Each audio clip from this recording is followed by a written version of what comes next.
Hello there. I want to talk about tabletop gaming. Now, our community has expanded a little bit in the last couple of weeks. There's been a few new people join. There's been a couple of people who play Warhammer, particularly Warhammer Armies Project, which they've been making themselves a home in the tabletop wargaming section. And there is a growing section of role players as well. I've been running my D&D game now for at least a year, and I'm looking at starting other games. There is a GURPS game starting up. At least one new player, possibly more by now, have joined the Guilded server, and more are welcome to join. I'm not the only one who runs a game. There is another D&D game ran by Regal. He's had that running now for at least 4 or 5 months, I think. And more games are to follow. So the more people who are there, the more likely it is that another game is going to start up, and there's space for multiple games. But I want to discuss what's going on and what I play, just to give you guys an idea as to what to expect, and as a starting off point where I can talk about other things. So, first of all, there is the granddaddy, the one that everyone's familiar with, Dungeons and Dragons. This is the latest edition of Dungeons and Dragons. This is 5th edition. And 5th edition D&D is very, very good. It is streamlined 3rd edition, basically. Streamlined, better balanced 3rd edition. It is marked improvement on 4th edition, which was more of a war game than a role-playing game, though 4th edition was far better than people gave it credit. The problem it had was that it played too much like a war game. I will say, if you want the absolute best experience, play 5th edition, but use 4th edition monster manuals, because the 5th edition monsters are a pushover. They are way, way too easy to kill. I will go over the way I would run encounters, but there are a lot of things that I would change about the way D&D runs its encounters, simply because I find every game I run, unless I have incompetent players, they will rip through every combat encounter I set them. I don't make anything that isn't a deadly encounter anymore because it's just not worth it. Encounters that would be deadly encounters for level 12 parties, I've thrown against parties of level 6 and 7, and they've still made it out alive comfortably. If you have competent players who work together, they will be able to figure it out. So yeah, that's D&D for you. I've seemed to have damaged the bottom of my book, which is a little disappointing, if you can see that there. That's to excessive use. D&D is a fine game. It is better than people make it out to be in the community. A lot of people backlash against D&D because it's the big game everyone plays. But it's big for a reason. The other game that is probably my most played game, and this is the only book here that is floppy. It's the only non-hardback, the only paperback book.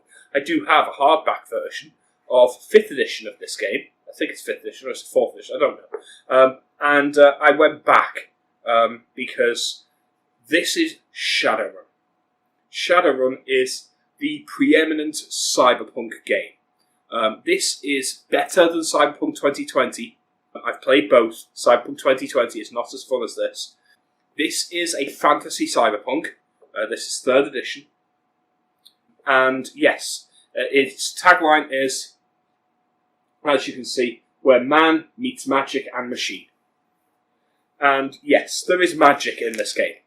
You can just play without the magic. If you really want a cyberpunk setting with no magic in it, you can just take the magic out. Just disallow mage characters and don't allow any of the magic to play a part in it. And you can run a cyberpunk game that has no magic in it. Just have it be all human and remove all of the meta-human, like the elves, orcs, etc. that's been placed in it. Take out the magic, and you've basically got a generic cyberpunk system. It works fantastically for that, but honestly, if you're going to play Shadowrun is about mixing the fantasy and the cyberpunk. That's what the point of Shadowrun is, and it's fantastic for doing that. However, the system is a pain in the arse. The system is not well written, it's not well put together, and it's quite convoluted. You will have to go on what we call Rulebook Safari to find any rules. The rules for fire are not in the main book. They're not in the book with the flamethrower. In fact, you won't find any rules for fire unless you have the Magic in the Shadows book. Then there's a chapter on fire. Nowhere anywhere else in the rules is there any rules on how to use fire, even though there is a flamethrower in the main book. That gives you an idea as to how badly organised some of the rules are. Shadowrun. It's a fantastic system, and I've got loads to say on it. So that was my most played game, Shadowrun. I've been playing Shadowrun now for 20 years.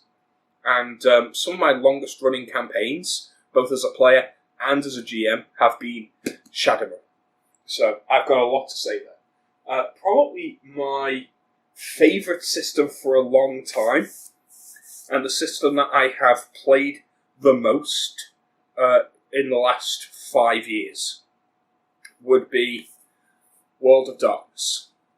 This is what is known as New World of Darkness, though if you look up this game now, you might find something called Chronicles of Darkness. That is a reprint second edition of this, and it's terrible. Chronicles of Darkness is a simplified, worse version of World of Darkness, where they've taken the flavour out of a lot of the rules, and by making it more all-encompassing and more freeform, they've ruined the flavour. And they've made it more accessible and less fun in the process. Do not play Chronicles of Darkness, play World of Darkness. It's a far, far better game. World of Darkness, of course, has its various different components. It's got vampire, it's got werewolf, it's got mage. There's loads of different variations. My personal favourite is Vampire. Vampire is a fantastic game. I think it's got a great style to it. It's got this sense of dripping dread that makes it feel like you're playing a game set in the world of Anne Rice. It can almost feel like someone's taken an interview with a vampire, Buffy the Vampire Slayer, and mixed them together. It's fantastically themed and very, very well written. I love the setting, but you need to have really competent players. World of Darkness only works if you have very competent players. It is not a beginner game. And that is a problem, really, because you need confident, very inventive players to really get the most out of it. The storyteller system really requires you to know what you're doing and be confident enough to push forward. So I do recommend World of Darkness. I've got a lot of things to say on that. But the game that I most want to recommend, and the game that I most push now, it's a game I have played very little of, actually. I've ran one campaign, and I've played in one other campaign, which is not much when you consider how much you can do with GURPS. GURPS is the best game I've played yet. It is so streamlined, so well put together. Everything is so easily done, and the gameplay system, it falls away. It's like it's not even there. Yet it's so robust that it's got a rule for almost everything. It's almost like playing something like Amber, which is completely diceless, without it actually being diceless. There is structure to it, but it's fallen away from the tabletop. You never even think about the system until you're required to make a dice roll. And then you make a dice roll, there's a simple number, you either met it or you didn't, and then we resolve. Everything is done with the same 3 dice. It is delightfully simple to play. Character creation is not. Character creation takes hours. Character creation is not simple, but it's good. It means instead of you spending hours in-game trying to figure out how to resolve everything, the gameplay runs beautifully, but a character takes a long time to put together. I much prefer that way round. That way round is beautiful. So yeah, GURPS, it's the game I have the least experience running and playing, but it is the best game out of the lot. Now, there's other games that I've played. I've played a little bit of Pathfinder, I've played a little bit of Warhammer Fantasy Roleplay, I mentioned Amber, I've played Exalted, I've played Besom once. That was not a great game, honestly. I've played Scion.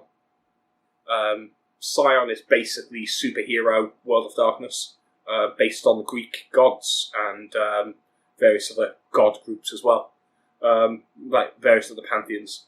Not a bad game, actually. Scion is one I wouldn't mind trying again at some point. But those are the 4 games that I focus on the most. D&D, Shadowrun, World of Darkness, and now GURPS. Now, I'm excited to get GURPS going. So, I want to make this video just as a primer, so that you know what to expect from me. Because I want to talk about various different things, and I'm going to go over a few different things. Like, one of the things I like to do is, in D&D, I really like to see how far I can push a system that's really not made for it. I like to see if I can make pop culture characters in D&D. And if I can pull it off, I like to try and make them at level 5, because I like them to be playable. Because no one plays above, like, level 15. It doesn't happen. Like, all of these theory channels that, like, how to play Captain America in D&D, how to play Wolverine in D&D, they all make them at level 20. Why? No one plays the game at level 20. If you've got a level 20 character, you've screwed up, because there is no reason why you would ever need to play a level 20 character. Like, but none of the campaigns go that high. There's that once you hit level 20, you're at the end game anyway. So you've played the character for so long that most of the time you played the character was not level 20. So you hit level 20, your build is finally complete, and now the campaign's over. So even if you do run all the way to high level, you have 1 or 2 sessions with your now fully maxed out level 20, finally finished character concept. And it's pointless and boring. Much better to have your concept ready, playable and recognisable at level 5, and then be able to just improve it as levels go. That's how I would want to do it. So that's something I fully intend to do. I've already got plans in the works for videos describing how to make some pretty good characters for a D&D game at level 5. One of the more obvious ones is Iron Man. For a fantasy setting, yes, you can make Iron Man in a fantasy medieval setting, and it works completely.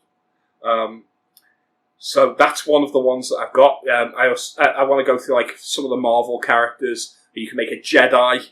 Yep, you can play as Obi-Wan, or you can play as Luke Skywalker in D&D. You can do it. I can show you how. Loads and loads of possibilities there. Now, it would be facile to do something like build those characters in GURPS, because in GURPS you can build literally anything. It's designed to be able to build almost anything. So it'd be pointless me showing you how to do it there. But I also want to do things like discuss how to run and play various different things. So I want to explain tips and tricks on how to play. Little how-to guides, GM tips, player guides, that kind of thing. I've got loads of ideas that I want to put forward, including some house rules that I would suggest as well. I have a few house rules that I would put forward for, again, particularly D&D. D&D is my most played by a long way. But I've got a few house rules I'd like to put forward. I'd also do a couple of little breakdowns, like which of the vampire clans in World of Darkness, which of the clans from this game. This is just the World of Darkness core. You also need the vampire book, which I do not have at the moment. I do own it, I just don't know where it is. I do. One moment. I don't have the vampire book. I do have Werewolf, though. Werewolf the Forsaken. This is what they all look like. Like, they usually have the title there and a picture here. This is the Werewolf book, which goes with World of Darkness. So if you want to play a werewolf game, you have the World of Darkness core book, and you have the Werewolf book, which has all the rules for playing as werewolves. Not a big fan of Werewolf, honestly. I'm not a fan of the design behind Werewolf. It's too focused on like the spirit realm. The conceit is that werewolves are guardians of the barrier between the spirit realm and the human world. So whilst they have this bestial nature that they can't control, they're also honor bound to protect the mortal realm from the spirit realm, and vice versa. Which sounds like it'd be an interesting storyline, but it comes across very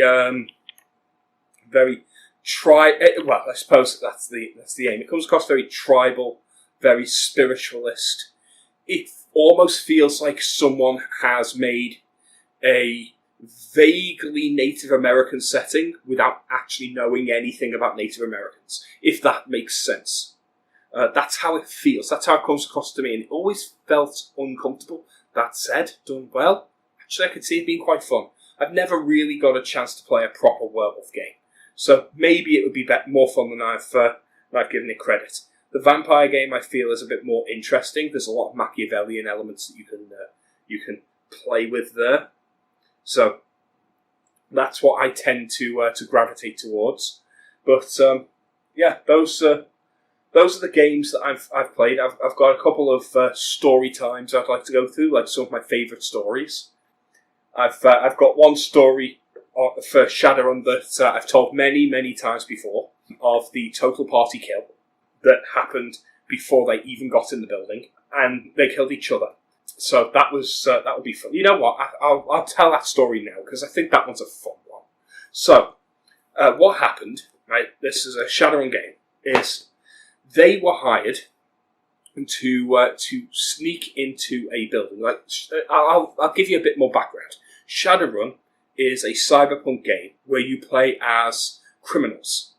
You play as criminals and rebels in an underground system in this neo-capitalist dystopian cyberpunk world where all the rich have way too much and everyone else has nothing. You are trying to make ends meet, and you are a Shadowrunner, who is someone who stays in the shadows, does corporate espionage and organised crime jobs to make ends meet.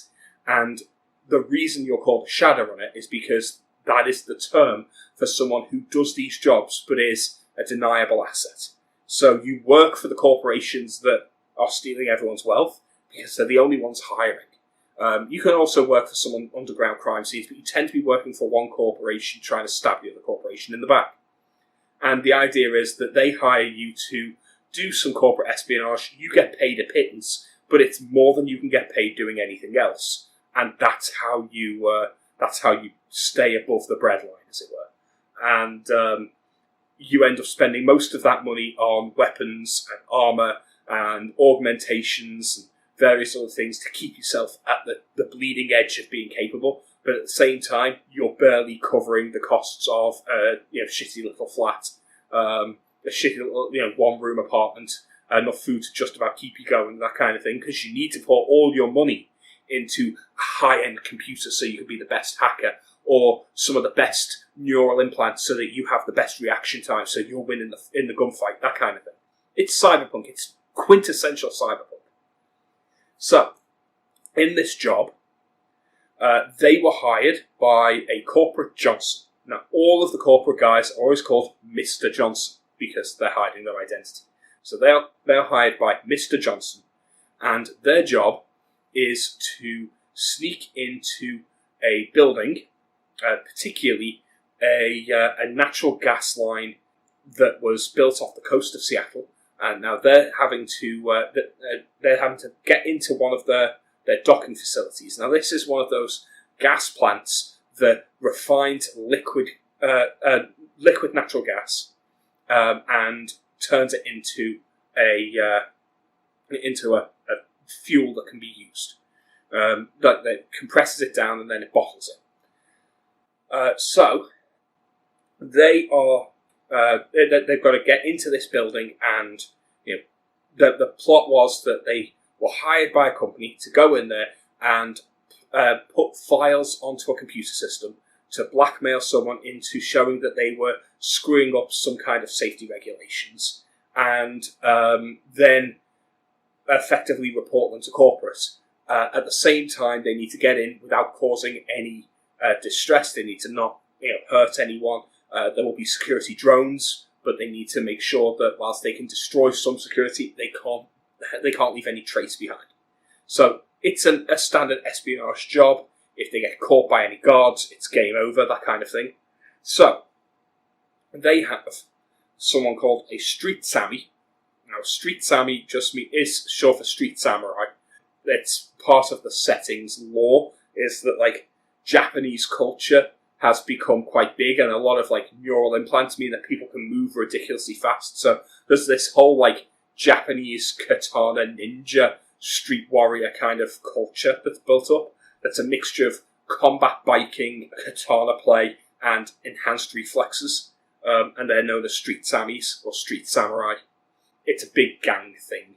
There's the gun bunnies, which are exactly how they sound. They're people who have guns, a lot of guns, and are really good with them.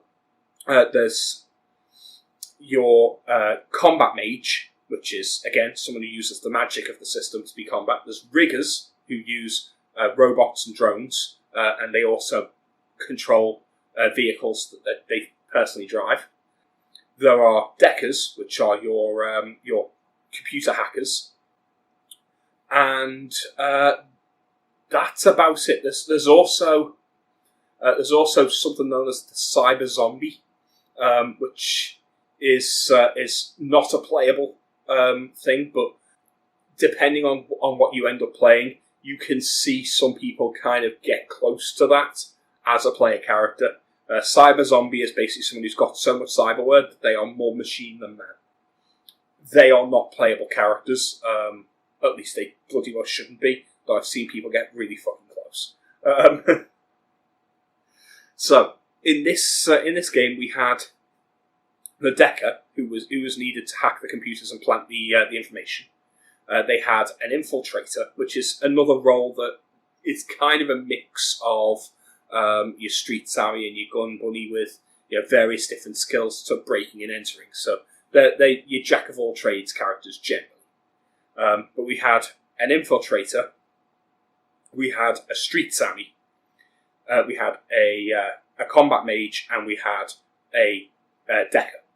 And knowing that they need to get into this natural gas facility, they checked out everything, they scouted the area, and they found that this natural gas bottling plant used to, at one point, be an offshore oil rig. Not offshore, a shoreline oil pipeline. And it had a disused oil pipeline. That pipeline was still connected to the old shale oil reserves, and it was broken. So they could use that in order to get through into the system. So they scout everything out. They do a couple of walk-bys. They make sure to check everything. The Infiltrator sends a drone round, not a rigger, but still can use a drone. Sends a drone round to make sure there's no guards. They get everything set up. An hour into the game, they realise, okay, we're going to go by sea. So they get on this boat. They go out to the harbour, and there's this pipeline, this old disused crude oil pipeline, and they realise that it's unused. It's largely been abandoned, but it's still oily, and it's still covered in old crude oil. They're going up the pipeline, and as they're going, they're climbing up. It's a bit slippy. It's a bit dirty. It still smells like petrol. So they decide that they want to check their documents, make sure they've got everything else. The Infiltrator has a page ready on their tablet with all the details, alarm systems, things like that, but they can't see it. Street Sammy's at the front. Then it's the Infiltrator, and behind them it's the Decker, and then it's the Mage, I believe. Bringing up the rear. So they're all going up, and the Infiltrator says, "Oh yeah, I've got the documents you need to see what's going on." Hands them to the Street Sammy. The Street Sammy says, "Okay, I'm going to read the maps. I want to know what alarms are likely to cover this pipeline. I know it's disused, but they've probably still got it alarmed." All right, okay.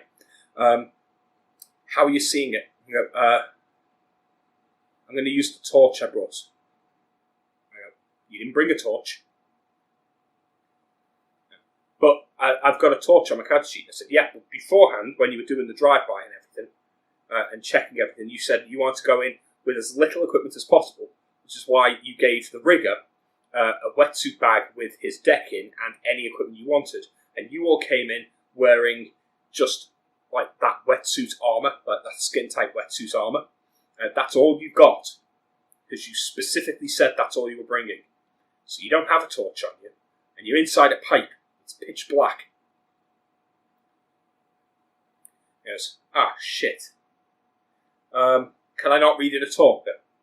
Nope. Wait a minute. Yes, I can. I've got a Zeppo lighter. And I said, have you? You sure? Because you said you were bringing nothing. I said, but when I was on the boat, I was smoking. Which means I must have my lighter with me.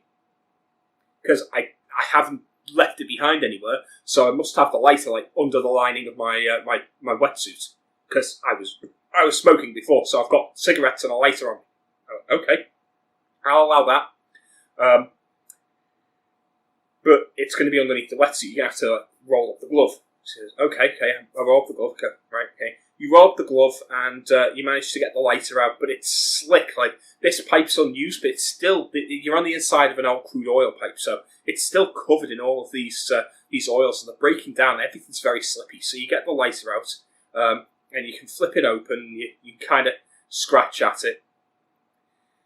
At which point, the mage, realising what's about to happen, goes, oh shit, can I cast a barrier spell right away? Okay. He casts a barrier spell around himself. As Street Sammy lights the lighter, immediately ignites the fumes in the old petrol pipeline. The pipeline explodes, killing him, the infiltrator, and the decker, but not the mage. The force, however, does knock the mage out, who, because he's created this barrier around himself in this tight pipe, now fires himself out of the pipe like a cannonball, where he drops into the ocean, unconscious, and promptly drowns. That was the quickest death I've ever seen for an entire party. We agreed that because that was a hilarious death, that this was a what if scene, and we rewound to them being on the boat in the harbour. And I said, given this scenario that has just popped into your head, what equipment are you bringing with you? And they rationalised that as we all died in a vision of the future that one of the guys saw. And it's like, right, okay, I've now got this bag of equipment, and they explained what they were bringing, and we played the game out normally. But that was a very funny total party kill, and obviously, if you have a total party kill like that, you don't let it stand, because if you let that stand, you've just ruined the game for everyone. This was like the second session with these characters. They'd spent a fair bit of time coming up with these character concepts. They want to keep playing them. So, obviously, the deaths didn't stand, but it's still a funny story. Yeah, that was my quickest and easiest total party kill. And that's Shadowrun for you. So yeah, I'll